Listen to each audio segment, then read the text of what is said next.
یہ ہنستا مسکراتا چہرہ محمد ذیشان کا ہے۔ ذیشان کی کہانی بہت دکھ بھری ہے، لیکن اب یہ سب کچھ ماضی کا حصہ ہے۔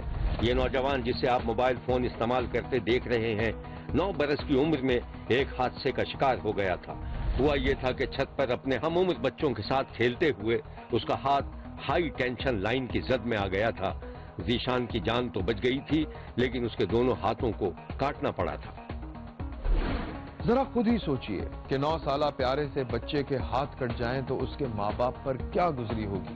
ذیشان کے والد واپڈا میں ملازم تھے، اپنے بچے کے علاج کے لیے دوڑ دھوپ کرتے رہے اور پھر خوش قسمتی سے شالامار اسپتال لاہور میں چیریٹی ہاؤس سے رابطہ ہوا اور پھر ذیشان کو علاج کے لیے امریکہ بھیج دیا گیا، جہاں ڈاکٹروں نے اس کے 2 مصنوعی ہاتھ لگا دیے جو بالکل اصلی ہاتھوں کی طرح کام کرتے ہیں۔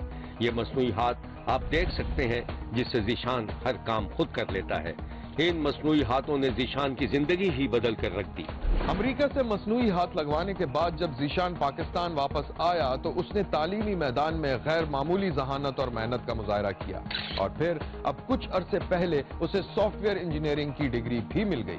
ذیشان نے انہی مصنوعی ہاتھوں سے کام لیتے ہوئے موبائل سے کنٹرول کی جانے والی ایک کار بھی بنا ڈالی، بلکہ صرف آواز کے ذریعے بھی کار کو کنٹرول کیا جا سکتا ہے۔ یہ جو ایک چھوٹی سی ننھی منی کار فرش پہ چل رہی ہے، دراصل ذیشان کو خراج تحسین پیش کر رہی ہے اور شاید کہہ رہی ہے، محبت مجھے ان جوانوں سے ہے ستاروں پہ جو ڈالتے ہیں کمند۔ ذیشان نے معذوری سے مایوس ہونے کے بجائے اسے اپنی طاقت میں تبدیل کر دیا۔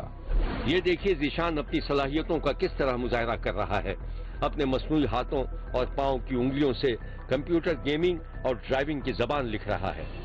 لائف میں پرابلمس آئی، اسٹرگل کرنی پڑی، لوگوں کی باتیں سننی پڑی، بٹ اللہ کے شکر سے میرے حوصلے بلند تھے، مجھے ڈر نہیں تھا کسی چیز کا، اور میں صرف اللہ کی ذات سے ڈرتا ہوں۔ اللہ کا شکر ہے کہ مجھے اللہ پاک نے ایک سوجھ بوجھ دی ہوئی تھی اور میں اپنی اسٹڈی کو کنٹینیو رکھا۔ And now I have done my bachelor in computer science, and میں اب لاہور ورکنگ کر رہا ہوں، جاب کر رہا ہوں، بٹ اللہ کا شکر ہے کہ میں ایک نارمل پرسن کی طرح زندگی گزار رہا ہوں اور میں پاکستان کے لیے کچھ نہ کچھ کرنا چاہتا ہوں۔ محمد ذیشان نے اپنی معذوری کو شکست دے دی ہے، لیکن کچھ لوگوں کے رویے سے مایوس بھی ہے۔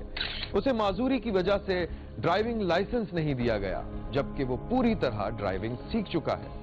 شبیر نے ذیشان کو اپنے گھر میں کام کاج کرتے، چلتے پھرتے، مصنوعی ہاتھوں سے دروازہ کھولتے اور مہمانوں کو خوش آمدید کہتے دیکھا ہے، لیکن کہیں سے یہ نہیں لگتا کہ ذیشان کسی معذوری کا شکار ہے، اور حقیقت بھی یہی ہے کہ جو کام حقیقی ہاتھ کر سکتے ہیں، اس طرح کا کام یہ مصنوعی ہاتھ بھی کر لیتے ہیں، اور شاید بہت اچھی طرح سے۔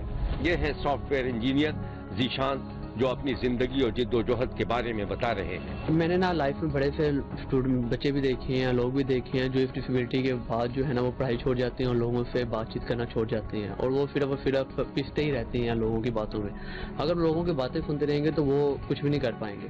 If you need any guide lines, مجھے وہ کبھی بھی اپروچ کر سکتے ہیں، میرا لنکڈ ان پہ، انسٹاگرام پہ، فیس بک، کہیں بھی اپروچ کر کے مجھ سے گائیڈ لائن لے سکتے ہیں کہ میں نے لائف میں اپنی اسٹرگل کیسے کی ہے، لوگوں کو کیسے فیس کیا ہے۔ ذیشان کے والد اب خوش ہیں کہ ان کے بیٹے نے معذوری کو شکست دے دی ہے۔